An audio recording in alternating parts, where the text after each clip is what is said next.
ஒரு வாழை மரத்தை எடுத்துக்கிட்டோம்னா கூட அதுக்கு தான் ஒரு வாழை மரம் என்பது தெரியாது. ஓரறிவு தாவரத்திலிருந்து ஒரு சிங்கத்துக்கிட்ட போய் நீ சிங்கமா அப்படின்னு கேட்டால் அதுக்கு தான் ஒரு சிங்கம்னு தெரியாது. இதே மாதிரி தான் எல்லா உயிர்களும்.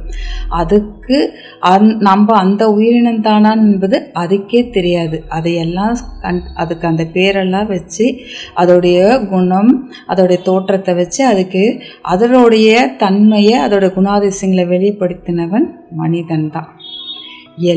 இந்த உலகத்தில் இருக்க எல்லா ஜட பொருள்களுக்கும் அதோடைய தன்மையையும் அதோடைய உருவத்தையும் வச்சு அதுக்கு ஒரு பேரை வச்ச மனுஷன், அதை எல்லாத்தையும் உணர்ந்த மனுஷன் தன்னை பற்றி நல்லா உணர்ந்தானா, தன்னை பற்றி நல்லா தெரிஞ்சிருக்கானா, தனக்கு எவ்வளோ பெரிய பொக்கிஷம் இருக்குன்ற என்பதை தெரிஞ்சுக்கிட்டானா, அதை பற்றி தெரிஞ்சுக்க போகிறோம்.